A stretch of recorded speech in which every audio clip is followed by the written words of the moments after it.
So hi everyone. So today we're going to speak about Futarchy and how to use prediction market for governance. So first, what's a prediction market? So a prediction market is a way to predict future outcome and values. So here, for example, we had the US election, and you could see that prediction market were giving a pretty high chance of Trump winning the election. And this is done by making market on outcome. And you can take position on Trump, you can take position on Harris, and from those markets, you get probabilities of event. We don't just do events, you can have complex signals. So here, for example, we had conditional markets on what will be the price of Bitcoin if Donald Trump wins or if Kamala Harris wins. And we could see that the estimate was higher for Trump, and just after the election, you could see the Bitcoin price increasing. So we can see complex signal that prediction market can give you, and we can try to harness that for governance. So prediction market basics. So here, let's say you have some DAI, you put it into a market, which party will win the election, and now you will get an outcome token for the Democratic Party, for the Republican Party, and anything else. And if the Republican wins, the Republican token is going to redeem for DAI, and the other will be worthless. So when you see the price of the Republican token compared to DAI, you can get some probability of Republican winning the election. We can predict values. So here we have a market on what will be the inflation in 2025. You have to put a range, so let's say 0 to 10%. If it's on the lower end of the range, you will have the down token redeeming. If it's on the upper end of the range, you will have the up token redeeming, so 12%, all the up token will redeem. But if it's within the range, they will each redeem proportionally. So if you have 8% inflation, the down token will redeem for 20 cents, and the up token will redeem for 80 cents. So if you assume that the value will be within the range, you get an estimate of the value. So here with those prices, that would be of 8% of inflation. You can do contingent market. So here you are chaining markets. So here you ask who will be the Democratic candidate, Harris, Biden, and then you take the Biden token and you put it into another market. Which party will win the election? So now you will have some token which will redeem for Biden if the Democrats win the election, and obviously this token will redeem for DAI if Biden is the candidate. So now you have a token which will redeem if the Democrat wins the election and Biden is the candidate. And if you look at the price of this token compared to the Biden token, you will get some implied probability of the Democrat winning the election if they pick Biden as a candidate.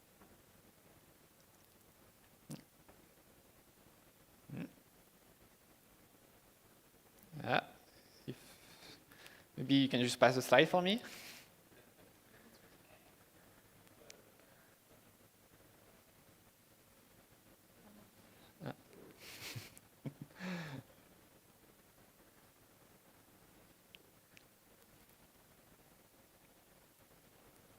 Sorry for the technical difficulty. Otherwise, I can do you some sign and you can pass the slide. That may be easier.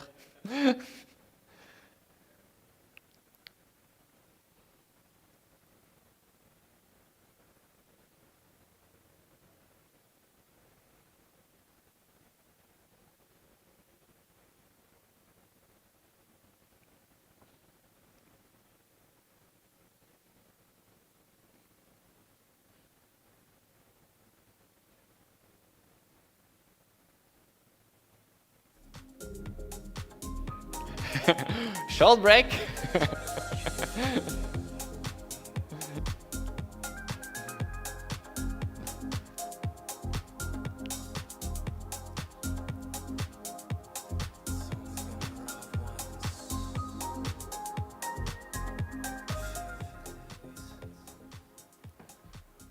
I don't have the clicker now.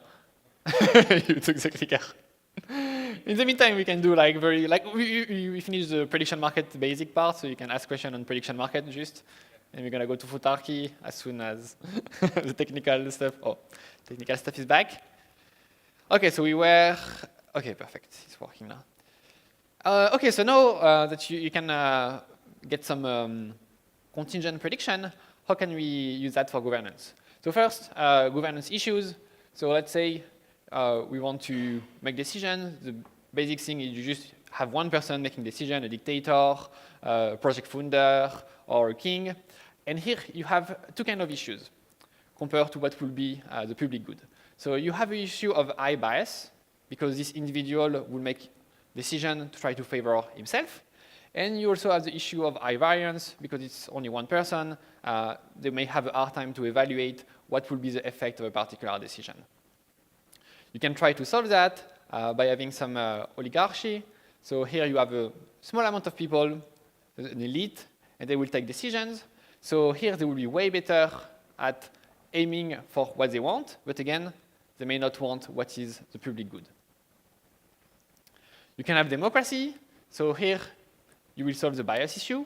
People will actually want what is good for them. But now you will get some high variance, because obviously they can't look at all the proposal. They don't have the specific knowledge to know how to get what they want. And so you have this high variance. So can we have a better method of governance where you have both low bias and low variance? So that would be Futarchy. So the catchphrase of Futarchy is button values and button belief. So what we do, we split deciding what we want with and how do we get it. So for what we want, it's still a vote. So we have to choose something we want to optimize, token price, GDP, whichever thing you want. So this one, you will have the community voting. And then you make prediction market on what will be the effect of this particular decision on the metric we want to optimize. So here we have those markets. Let's say you are a US voter and you are interested by the Bitcoin price. So you can see that the Bitcoin price will be higher if Trump wins, so you can select Trump. Obviously, that would be a very naive thing to do. That's just one thing. In practice, you are interested by a bunch of different things, so that's why you want to find good metrics to optimize. So in the initial proposal of Futarchy, the author Robin Hanson was talking about GDP, but we can have also other metrics. So for example, we can have HDI, where we'll use some healthcare metric, some metric about education, and obviously still standard of living. And again, that's something that people have to vote on. We can have prediction market at different level. So we can have that as a national level, but you could have individual branch of the government who may have their own market for their particular sector. And how can we use that in DAOs? So in DAOs, the most obvious metric to optimize would be token price. It's good, it's objective, everyone likes getting rich. And we have this project, which is MetaDAO, which is doing exactly that. So for all their proposal, they make a market, and they look at what will be the price of the token if this proposal passes, and if this proposal doesn't pass, and if the price is better if it passes compared to not passing, well, you execute the proposal. So here, because the price will be way higher if they hire this particular engineer, this engineer is going to be hired by the DAO. Here, if you are looking at prices, you may not even need an oracle. And an extra advantage of this, of having the price, is that you allow people to exit the DAO if they don't like a proposal. So because you can basically use this to conditionally sell your token on this proposal passing. So you have a proposal you really think is going to break everything. Well, you conditionally sell your token, and if it passes, you exited your position. And inversely, if you think this proposal is very essential and you only want to get in if this proposal passes, well, you can conditionally buy tokens on the particular proposal passing. But the issue is price has a lot of noise, and often as a project founder, you can see that price may be more correlated with the current trend in the space than the actual usage of your project. So you can have better metrics. So we have TVL, fees, and again, we can vote on them. But we can also have some metrics specific to a proposal. So here we will have a higher bias, because that will be metrics about this particular proposal and not about the common good, but we may have less noise. So an example would be you are a roll-up, you want to give grants to project building on your roll-up. So now you can make some prediction markets on what will be the TVL of this project if this particular project is given the grant. And you do that for all the projects which are applying to the grant, and you take the project with the highest expected TVL. So here, you may not try to optimize the TVL of your rollup itself, but you optimize the TVL resulting from a particular project, which, even if it's slightly biased, would have less noise than if you were to go for a more general metric. And so the end game. So what is the end game? I think of Futarchy is probably AIs. And I know like AI is trendy, but let me explain the idea. Most of the web currently is working as a recommendation engine. So if you are using Twitter, they want to recommend you tweets that you may like. They will look if you like the tweet, if you retweet it, if you interact with it, they will consider it's a tweet that you like. While on the contrary, if you block the poster, they will see that it's something that you don't like. So they're running machine learning algorithm who are trying to predict your reaction score on a particular tweet. And they are showing you the tweets which have the highest predicted reaction score. Similarly, like for Netflix, you can see movies. They're going to try to see if you will like the movie or not. How do they know if you like the movie? If you start watching it and you finish it, they will consider it that you liked it. While if you drop without finishing it, they will consider that you did not like the movie. And again, they run machine learning algorithm. So here they will say, okay, if Clement is watching this particular movie, he will have 62% chance of liking it. And because that's the highest movie that we can see, they're going to show those movies. So now we can also use prediction market to do that. But those prediction markets, they have to be extremely cheap, so cannot work with humans, and they obviously have to be extremely fast. When I say extremely cheap, is that because for prediction market to be sustainable, you need subsidies. Otherwise, you just some people betting on each other, and that's a negative sum game. But when people want information, they can put some money, either in liquidity or in liquidity subsidies, to get this information. So on those AI prediction markets, you will ask, would Clement like this particular movie if he watches it? So you make this contingent market, the AI trade on it, and for each of the movies which are proposed, you get an estimated percentage of liking the movie, and you show the movie which are the most likely to be liked. And AI which are good at doing that, they will make some profit. AI which are bad at doing that, they will lose their capital, and you end up with a good estimator. So you can do that in Web 2, but in Web 3, it may be the only way to do recommendation engines, because you don't have an operator, you don't have one company who can just run the machine learning algorithm. But here you can have some open system where anyone can make some AIs to recommend stuff, and if they are bad at doing that, well, they will just lose a bunch of money, so they will lose their capital, and so they won't affect your system.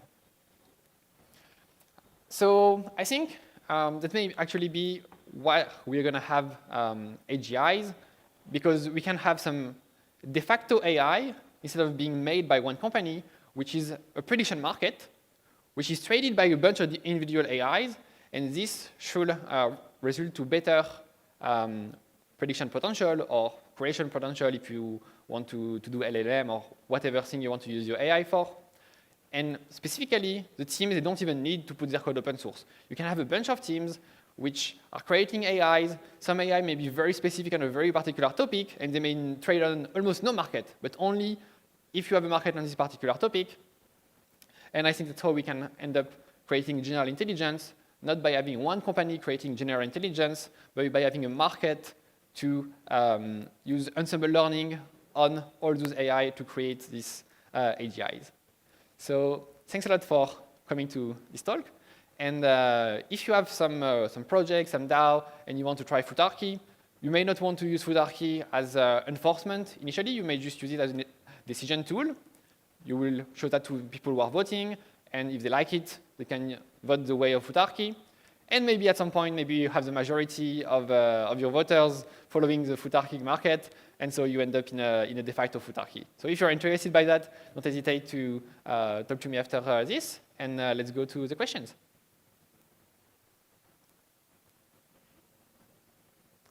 Any questions? Yes? What's Seer? What is what? What's Seer? Oh, so Seer is the prediction market. So for me, I'm working at Kleros, and for that, there is a bunch of markets which are using Kleros, so namely Seer, Omen, Polka markets. And here we are working more in depth with Seer And you saw like the first screenshots were screenshots of Seer with conditional markets. And that's, to the best of my knowledge, the first conditional markets which were made on an EVM. So that's a very new project. You can check that. Cool. Thanks.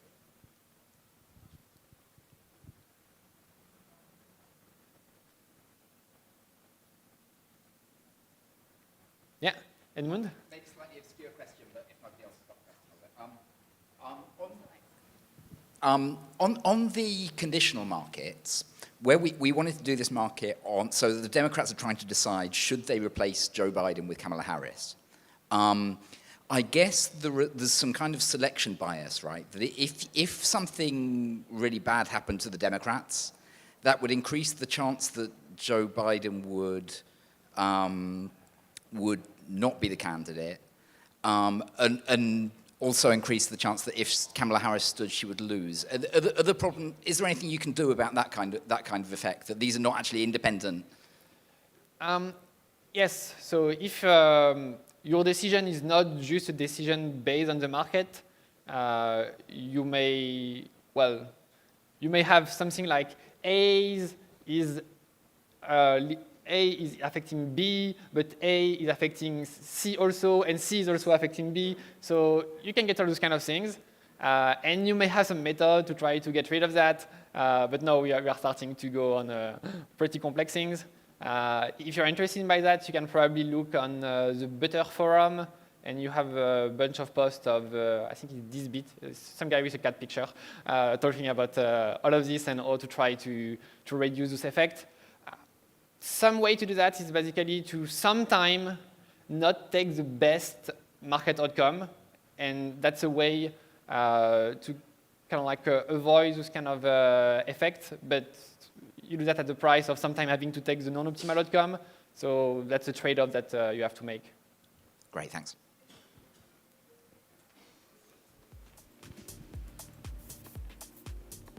So thanks, everyone.